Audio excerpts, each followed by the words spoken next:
大家話唔知咁多位咧有冇緊貼住九巴嘅一啲新消息啦嚇，不過大家睇標題應該都知，咁就係九巴就嚟緊應該會喺青衣或者青衣廠啦，就搞個九巴學院，咁簡單啲嚟講，即係青衣度考巴士牌，係啦，簡單啲嚟講就係咁樣。咁好似係兩邊考，好似係佢話開一個新嘅學院啊嘛，唔係話搬過嚟啊嘛。係啦，咁你話兩邊考，我自己你問我點睇，其實我幾期待嘅，雖然唔關我事，係啦。咁我期待個點第一啦，因為青衣本身呢個島都幾悶嘅，係啦。但係如果你話有啲學神融入埋嚟喎，咁有時我可能我喺青衣呢邊咁樣，有時出街。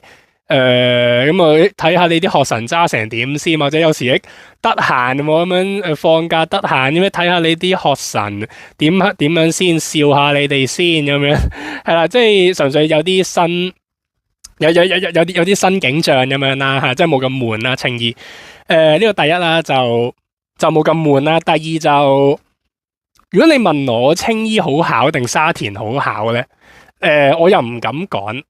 係啦，如果你個分析一下兩邊啲路咧，青衣呢邊一定少車啲啦吓，少車過沙田啦。咁如果你問我，其實都唔一定話好考啲咯，少車，因為沙田嗰邊咧，嗰邊係全部平路嚟啊嘛，但係青衣呢邊其實好多路你都要上落斜，係啦。你一上落斜咧，變咗你有門逼咧，其實要多咗一範去兼顧咯嚇，多咗範兼顧就多咗啲失手嘅時候，即係有時你落斜，你個逼力可能冇咁可能會差啲嘅，咁你咪要多啲控制咯，咪要諗多一範嘢咯，係咯，青衣呢邊有啲咩優勢就我有啲路比較窄啲嘅，有啲路比較窄啲啦吓，就可能啲學神又注意一下啦。沙田嗰邊就全部大直路啦，咁青衣呢邊可能都會有少少彎都要轉下，即係唔係話純粹大直路咯，可能都係嗰啲手臂彎啦，係咪有啲人叫？其實我都唔知嗰啲叫咩彎，總之你要攞下軚咁樣啦。係啦，咁青衣呢邊仲有啲咩啊？冇相機咯吓，任你最中意衝燈嘅就任你衝啦吓。仲有啲咩啊？青衣回旋處啦，其實都好睇考唔考回旋處。係啦，沙田嗰邊就有就都冇回旋處啦，秦石嗰度一個啦，但係嗰個 BB 級啦吓。但係如果你喺青衣考回旋處，咁我覺得可能就難考啲啦。如果你話回旋處，咁回旋處嗰個等級就擔桿山嗰度難搞啲啦。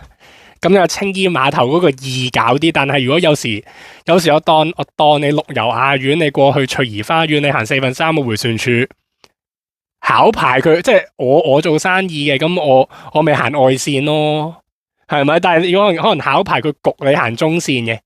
咁未變咗，到時就可能會有啲事情發生咯。如果你被逼行中線，係咯，咁係咯。咁如果你話擔桿山嗰邊都係啦吓，即係如果我覺得如果考擔桿山咧，我假設其中一段係你長安巴士總站轉出去，跟住考牌要求行中線，跟住上青衣西路。哇！如果咁樣咧，我覺得就個難度唔會低咯。係啦，我個人認為個難度唔會低。如果你話一同你搞個回旋處，即係我假設啊，青衣西路一條即係青衣廠啊，一條直路落到長安，跟住長安再一條直路再翻廠，係啦，即係全部一條直路落嘅啫。但係要經過回旋處，仲要被逼行中線，哇！我已經幻想到個情形啦。我幻想到咩情形咧？咁咧可能嗰個時段啊，比較多車啦。有時唔知有時好多車嚟，焗你行中線咯。啊，我做生意，我行外線算啦，係咪？咁但係如果焗你行中線點樣咧？哦，咁啊，駕駛考試啊嘛，哦，考牌啦，依家，哦，中線，哇，成扎車嚟，係咁嚟，係咁嚟，係咁嚟，係咁嚟，跟住咧就喺度等，跟住後邊度拉攏，即係成條中線咧冇人排啊，全部排晒兩邊線啊，係啦，咁啊喺度等啊，可能等15分鐘先至夠膽入，係啦，會啊，如果你話跟考牌要求嘅話，可能。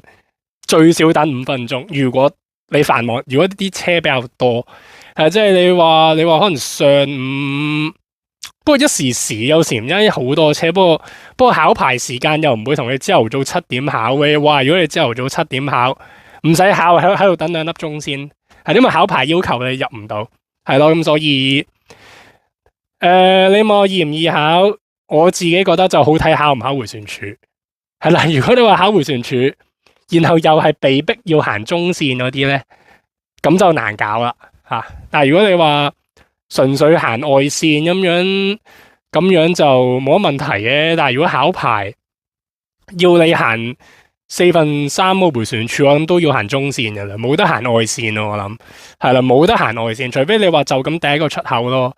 咁第一個出口咁行唔行都冇所謂啦，係咪？咁啊，青衣就你問我總結就。考迴旋處嘅，我覺得難過沙田。但係如果你話唔考迴旋處咧，就應該易啲嘅，係我自己覺得啊，係咯，咁係咯，咁有咩泊位嗰啲一樣啦，泊位都冇乜特別。好啦，係咁多。我前排我未錄咗一集講話，以後行擔桿山交匯處行外線算嘅，即係我有排。我都淆底喎，我都唔敢行中線喎，係咪咁話？如果你考牌，你跟考牌要求喎，行中線唔易搞咯。只係講你要求神拜佛咯，係咪？因為對面嗰邊一放燈咧，呢邊完全唔使諗啊！如果嗰邊一放燈，你諗下嗰邊放燈，咁你呢邊唔使諗啦。然後北岸公路嗰邊補位，跟住另外嗰邊燈又放，你呢邊你就即係要等北岸公路嗰邊唔好有車補位咯。有時佢係咁補位，一有空位佢即刻補咧，等好耐。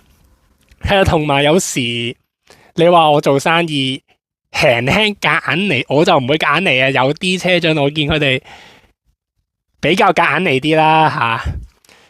你話你現實操作你可以輕微夾硬嚟啲啦嚇，但係你考牌你冇噶咯喎。考牌係啊，考牌咁樣就係啊，考牌你冇得揀，你唯有焗住等咯，係啦。不過唔知佢考唔考迴旋處啦。話如果你考嘅話就我諗會好塞咯，係咯，會好塞咯，我自己覺得係啦。咁啊係咁多。